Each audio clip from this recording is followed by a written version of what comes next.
Hi everyone, welcome back to my YouTube channel. মোৰ নাম প্ৰকাশ কেলেং আৰু এটা নতুন ব্লগ লৈ আপোনালোকক সকলোকে স্বাগতম জনালো। তো গাইজ তো মই এটা ভিডিঅ'ত আপোনালোকক কৈ আছিলোঁ যে মই যদি ঈশ্বৰৰ ইচ্ছা হয় তেনেহ'লে নিশ্চয় মই ৰাবাৰৰ খেতি কৰিম বুলি গাইজ। তো আজি ফাইনেলি ঈশ্বৰৰ আশীৰ্বাদ যোগেদি আজি মোৰ মনৰ কল্পনা পূৰ্ণ হ'বলৈ গৈ আছে গাইজ। তো কাৰণ আজি ফোন কৰি মাতিলে যিহেতু গ্ৰুপ এটা থাকে আমাৰ গাঁৱৰ যিহেতু সৰুকৈ গ্ৰুপ এটা আছে যিহেতু ৰাবাৰ ফাৰ্মিঙৰ বিষয়ে যেটো জনাই তাত চৰকাৰৰ পৰা যেটো ফ্ৰীকৈ পুলি যেতে দিয়া হয় তো সেইভাবে মোকো মাতিলে তো আজি সৰুকৈ মিটিং আছে বুলি তোৰ গাঁৱৰে কিছু সিনিয়ৰ লোকসকলে তো মাতিলে কেজনমান আপুনি দেখি আছে তো এখেতসকলে হয় সিনিয়ৰ আৰু বাকিবোৰক ফোন কৰি মাতিলে তো মই ইয়াতে আছো তো ইয়াতে সৰুকৈ মিটিং হিচাপে মিটিং মানে হল সৰু খুৰা তাৰমানে ইম্পৰ্টেণ্ট টপিক হিচাপে ইয়াতে ক'ব বাইদেউ এজনী আহিছে চৰকাৰী ফালৰ পৰা তো যেহেতু ডিস্ট্ৰিবিউট কৰে ইয়াত ৰাবাৰ পুলি প্ল্যান ঠিক আছে গাইজ তো তাকে ইয়াতে সাইন লৈ আছে জনে ইয়াত প্ৰেজেন্ট হৈছে মিটিঙত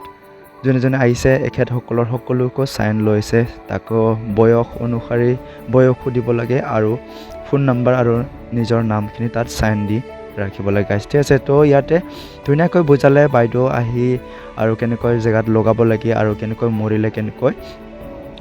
ফিলিংছ কৰিব লাগে সকলো ইত্যাদি এ টু জেড বুজাই ক'লে তো মই তাতে শুনিলোঁ আৰু মই ভিডিঅ'ত বনাই থৈ দিছোঁ তো ইয়াত ভিডিঅ' এড নকৰোঁ কাৰণ এইটো এক্সট্ৰাকৈ দিব লাগিব কাৰণ বহুত দীঘল হৈ যাব আৰু মই জানো আপোনালোকে বেছিকৈ দীঘল হ'লে আপোনালোকে আমনি পায় ন গাইজ তো সেইবাবে এটা যদি আপোনালোকে ইচ্ছা হয় কিছুমানেতো চাবলৈ মন নাযায় ন তো সেইবাবে এক্সট্ৰাকৈ মই দি দিম গাইজ তো আৰু ইয়াত শেষতে যেহেতু গ্ৰুপ আছিল ৰাবাৰ প্লেনিঙৰ যেহেতু জনে ফাৰ্মিং খুলিছে ৰাবাৰ কৰিম বুলি ভাবিছে তেখেতসকলে যেহেতু এটা গোট থাকে ছ'চাইটি তাতে তাৰ পৰাই যেহেতু খানা দিয়া হৈছিল তো আমি একেলগে মিলিজুলি শেষত খালোঁ হাঁহি মিতিৰে গাইজ ঠিক আছে ইয়াতে ধুনীয়াকৈ বাইদেউ খাই মেলি গ'লে তো আমি লাষ্ট এইবোৰ যেহেতু দেখিছে এখেতসকলে হয় ছিনিয়ৰ গাইজ যেহেতু আগৰ পৰা যেহেতু চলাই আহি আছে এখেতসকলে ডাঙৰীয়া হিচাপে ঠিক আছে গাইজ তো এখেতসকলৰ যোগেদি আমি জইন হ'ব পাৰিছোঁ তো আৰু কিছুসকলে খালে আৰু ধুনীয়াকৈ হাঁহি ধেমালিৰে যিটো ভাল দৰকাৰী যেহেতু কথাবোৰ ইয়াতে পাতিলে আলোচনা কৰিলোঁ আৰু এটা নতুন সময় লৈ আৰু নতুন দিনত আৰু কেতিয়াবা যিকোনো ট্ৰেইনিং দিব বুলি কৈছে তো তাতো শিকাব তাতে আৰু এটা নতুন ভিডিঅ'লৈ লগ পাম গাইজ তো আজিলৈ ইমান আছিল বাই